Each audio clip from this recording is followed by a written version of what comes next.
Hi, and welcome to another exciting episode of the Andre The Beast Crayton Show. Today, we're going to talk about a word that seems to be surfacing all over the internet, and that word was discovered by our next guest. Welcome to the show, all the way from Canada, by way of Zoom, Esther B. Welcome to the show, Esther. What's going on?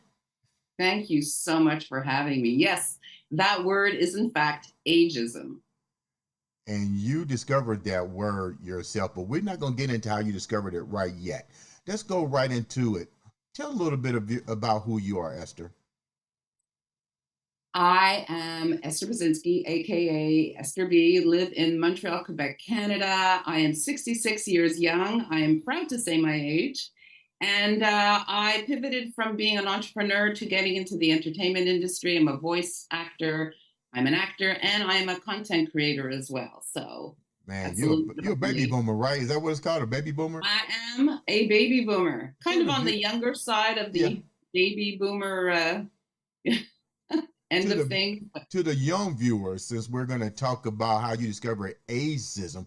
What is a baby boomer for the ones that don't know what a baby boomer actually is? I think it's people who were born between 1945 to 1960. Hmm.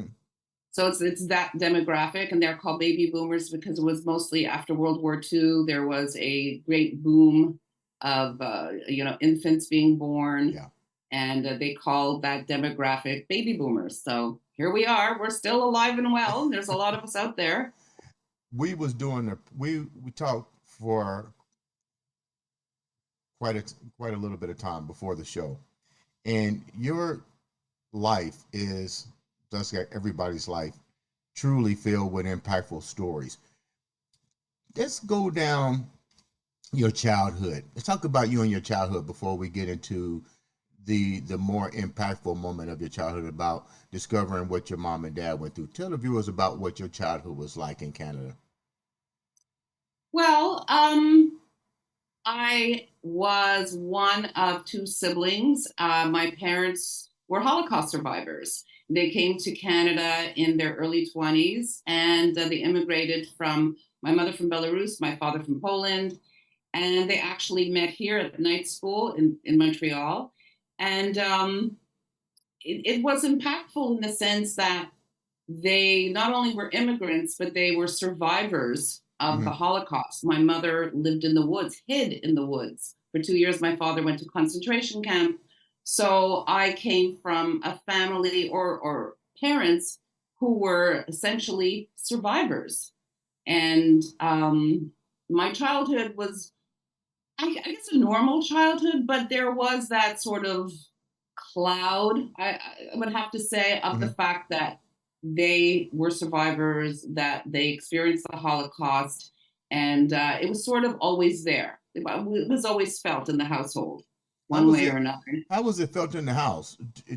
From your viewpoint, when you say it was felt in the house, I mean, because I'm pretty sure coming from that, you don't really want to expose your kids to it. You want your kids to always do better. But did they keep it from you guys? And how did they keep it from you? How did you know that it was still in the house? Because I'm pretty sure they didn't just come right out and just explode all this information to you, because there's a time and a period to do that.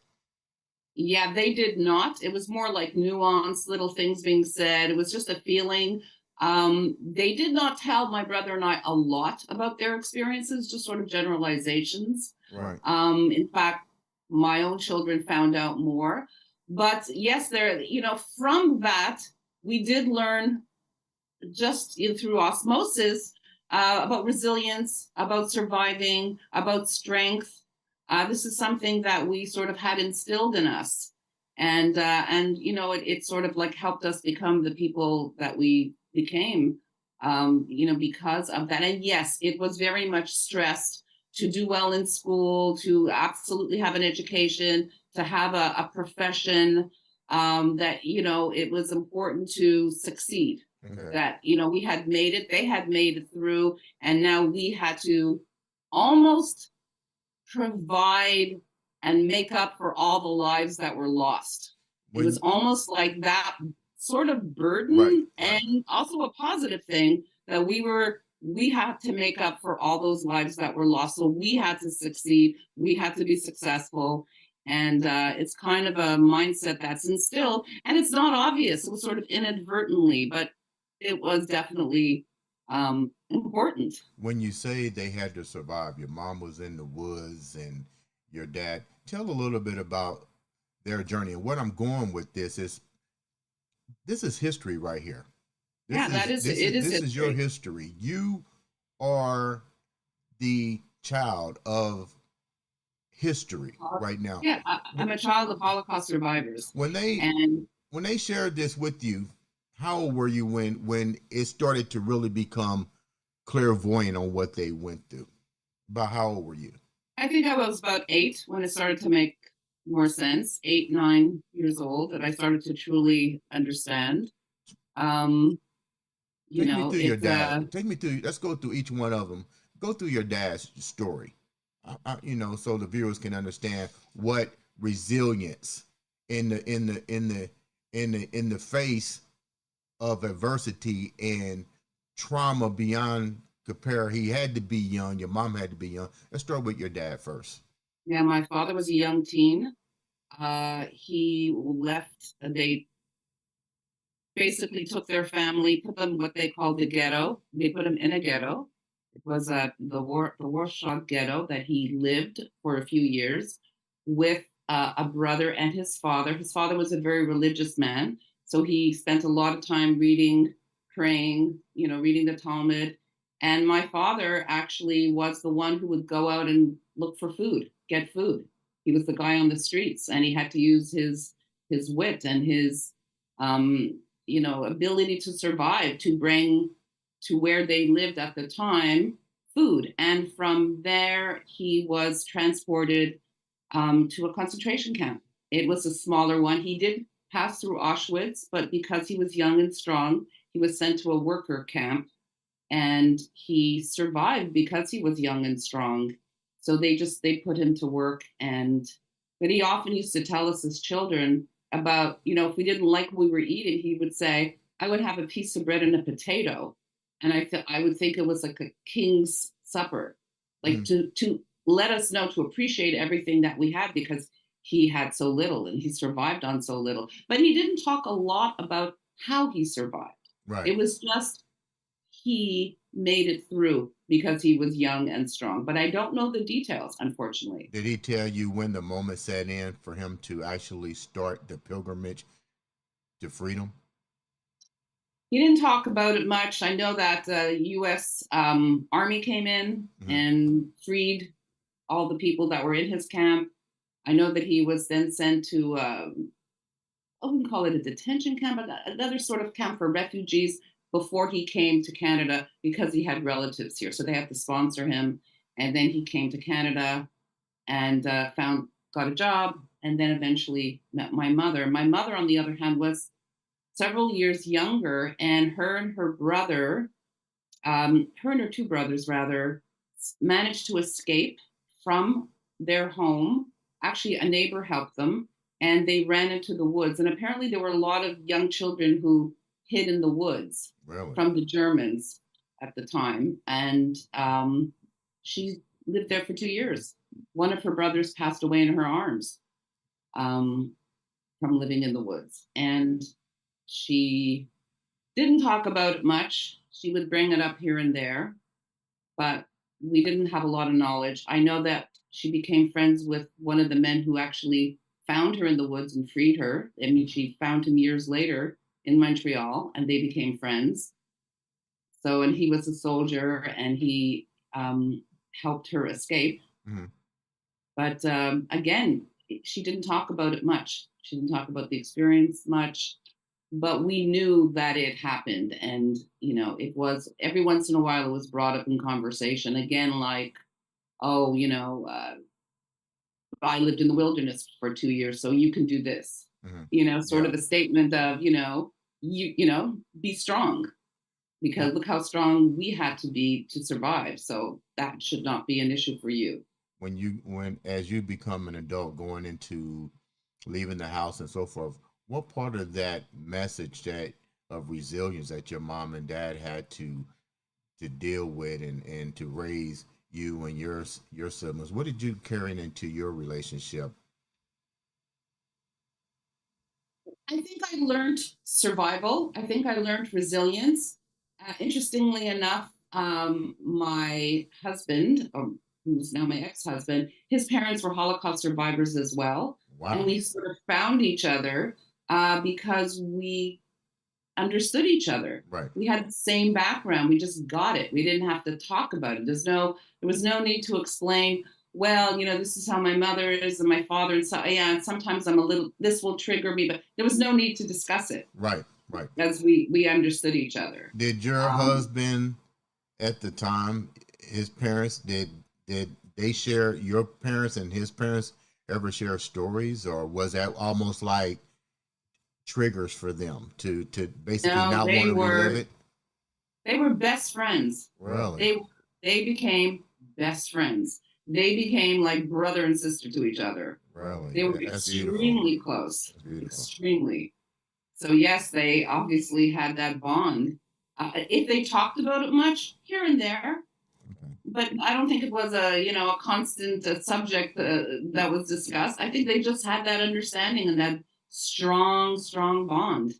So, So how did that affect you? What did you bring from all that into your new marriage? um, The the good, the marriage that I bad, had. and the ugly. So being married to another child of Holocaust survivors, there is a lot that's just left unsaid and is understood. But there's also a lot of, and it's not intentional. It's just something that innately there's this, we can be easily triggered. We have a tendency to get sad. I think it's difficult when two people are very similar in that way, as opposed to being with somebody who could always lift you up. Right. To have two people that were so similar Right. in many ways because of our heritage and Right. where we both came from, that what what started as something that made us strong and gave us a bond actually was what tore us apart because it was just too. I think it was just too much. I think that we probably needed another type of energy in our life. Okay. There was a lot of sadness and Yeah, minimizing the sunshine, when you probably exactly. looked into it. But you was blessed with children and stuff, Yes. and you had to overcome even more of a situation because now you have a child that is has a special needs. Explain how you dealt with that and still trying to mend your family and you find out about your mom and dad. Take me down there. So my son is on the spectrum of autism, and he's considered high functioning. He's now a singer songwriter.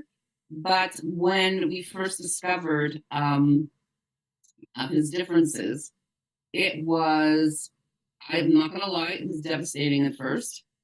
And I literally stayed in bed for 3 days and mourned, got over that, and decided that I was going to do everything in my power to make him, more, I guess, neurotypical, Right. and started, um, you know, and I have to say that my ex husband was wonderful with him as well, and actually also helped sort of start the ball rolling with getting him the right therapy. And we would have people come into the house every day Hmm. to work with him, to make sure that he would get eye contact, to get him to talk, to we and this I have my father to thank, who actually alerted me to this new program. They saw in the newspaper, and we contacted the researchers and got him to be part of the beta programming that helped with his language skills. And so my mission Right. was to get him, to be able to be independent and thrive. And so, where does that come from? I believe it's partially to do with my upbringing and being a descendant of survivors that was instilled in me, so that I was going to make sure that I could do everything in my power to sort of, to get him to be the best that he could be. And when he was younger, he was almost like the poster child, because he had improved so significantly. And now he's He's a wonderful musician and songwriter. He's just great. That's awesome. We was Yeah. You were sharing with me your passion to not repeat history, learn from history, and you shared with me a little bit of what's going on in the world and a little bit of how the situation with the war has affected you a little bit. Go down that a little bit so the viewers can understand just and the reason why I say this to the viewers is that when me and you was talking, history repeats itself when we don't address history and when we don't do things about it. And the first thing we need to not to understand is we have to address these issues head on or how it's making us feel. And by the fact that you live with a family that really went through this, it Yeah, has to be touching you on what's going on in the world today. Give me your feelings on that a little bit. absolutely. When, I woke up October 7th, looked on my phone, Israel declares war. I thought I was seeing things. And the more I learned, the more I found out what was going on. And in fact, to sum it up, on October 7th, there had not seen as many Jews killed since the Holocaust. There was over 1,000. I think now it's up to 1,300. I could be wrong, but that enormity of one, group of people to be slaughtered for the sole reason of the fact because they were Jews, that it was unbelievable to me. We were taught with the slogan "Never again" that it happened. People didn't believe it was happening, but it happened, and that it will never happen again. And then I wake up October 7th to it happening again. How is that possible? Mhm. How is this happening? So I'm taking away all political. The bottom line, it was about being Jewish. And that's what my parents went through, and nobody believed it was going to happen. Mhm. Even they didn't believe it. They go into the cattle cars and think they were going to a camp where everything would be fine and dandy, not knowing that they would be incinerated or that their mothers and all their siblings. It's just that mindset. Like, oh my God, how could this be happening again? So yes, it triggered me big time, and I spoke out about it, and then I decided to hold back. My children begged me, stop talking about it, Mom, because you have a large following on social media. You don't People feel different ways about things. So I stopped. I stopped for my children because they feared for me, I guess. Mhm. And in fact, it started happening in my city. It was Friday the 13th, October 13th, and we were told to be on alert that if you were Jewish, to be careful. Don't go to synagogue. Don't have anything overt showing who you are. I mean, what are we in 1940 in Right, Poland? right.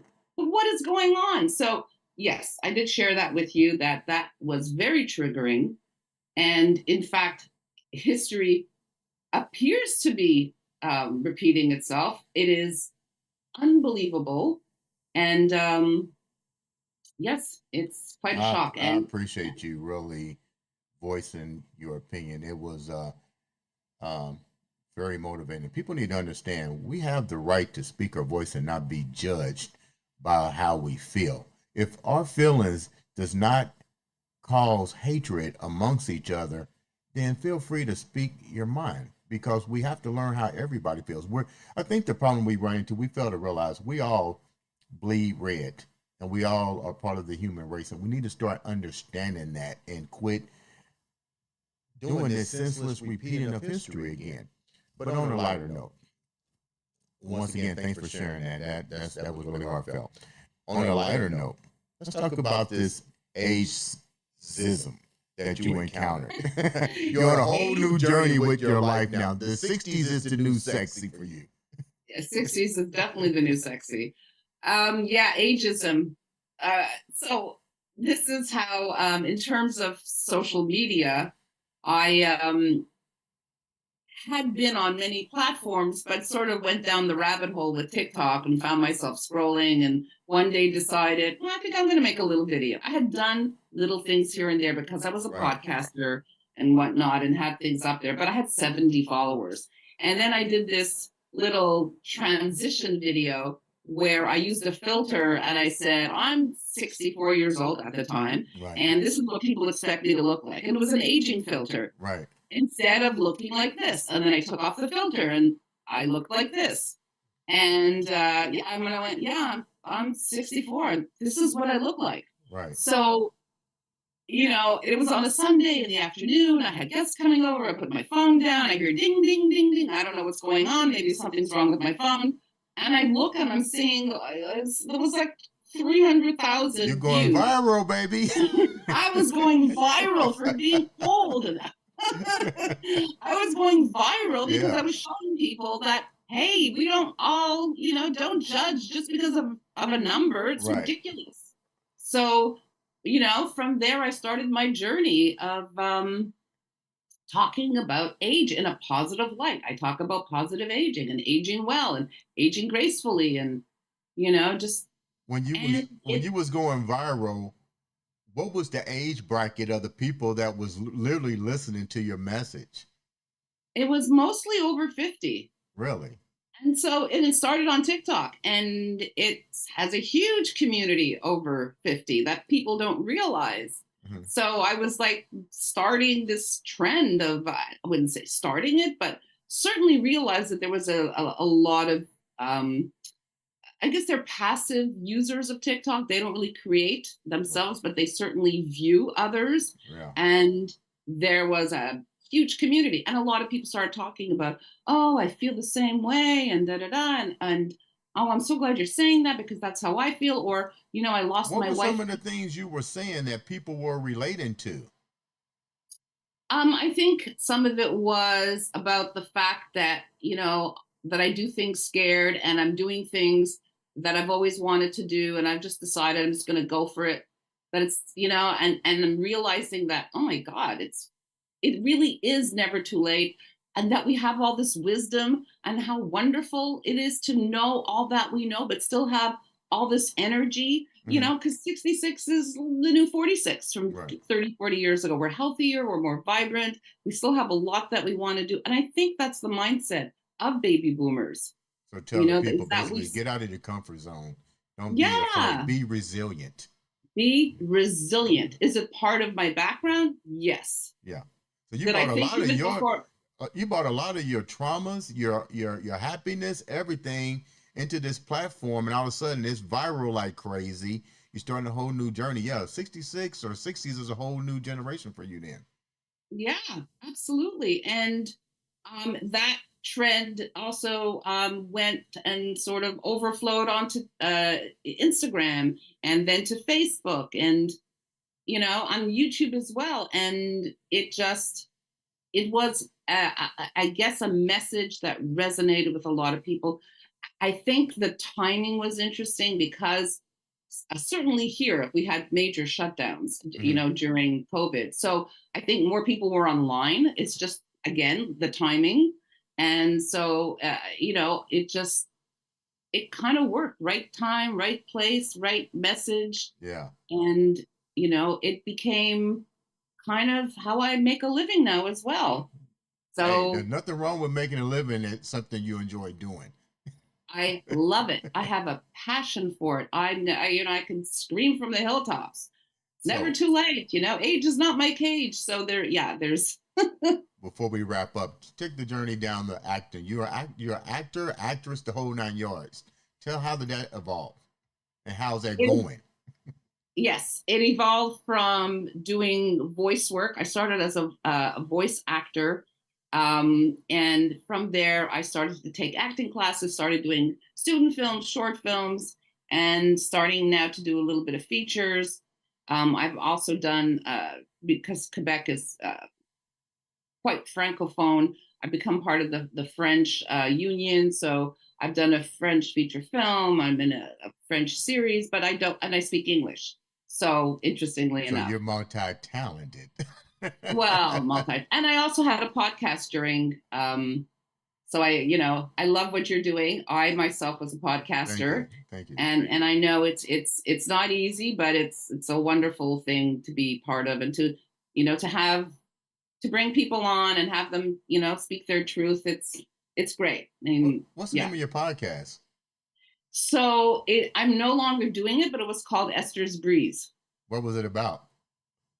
I was interviewing creatives. So I would have actors, directors, writers, comedians, they're my favorite, Okay. come on the show and just, we'd spend an hour talking and chatting and laughing. And I had a couple of, oh my God, I can't think of the word right now. There were other people as well, but the main gist of it were creatives. Tell me And one of the most funniest parts of your acting career that you remember to this day, and you go, "Wow, that was really, really funny." funny. That's interesting. I can't say that anything was really funny. I did have one of the first acting gigs that I got was doing one of these. It's like a Darfam type of film, and I was the replacement actress. The other actress had backed out. I had 24 hours. I didn't tell you this one, and basically, I had to learn all my lines in 24 hours. Okay. And the last scene, I just said to the director rather that I wasn't able to memorize everything. So they got this girl this large billboard and she wrote it out in markers and she held it up in front of me so that I could say my line. So yeah, that was kind of embarrassing, but funny at the same time because these things happen. It was a last minute replacement. And you use your resilience and all the stuff that you learned from your parents to make it through that particular moment of your life. How can the viewers reach out to you for support? You can find me on Instagram at ESTIEB. You can find me on TikTok at Esther Brzezinski, ESTHER BRZEZINSKI. Same name for Facebook. And on YouTube, it's Esther's Breeze. And yeah, I'm on all 4 platforms. Esther, leave the viewers with something positive. You've been through a lot. You've overcome. You definitely come from a family that knows the word resilience. My heart goes out to you and your family. Stay strong. Leave the viewers with something that you have to tell yourself daily. You never know how strong you really are until you're put to the test, and you will be surprised at the resilience and strength that you have within. I think we all do. And if we're put to the test, we're there. We can do it. We can conquer it. Ladies and gentlemen, this has been another exciting episode of the Andre the Beast Crayton Show.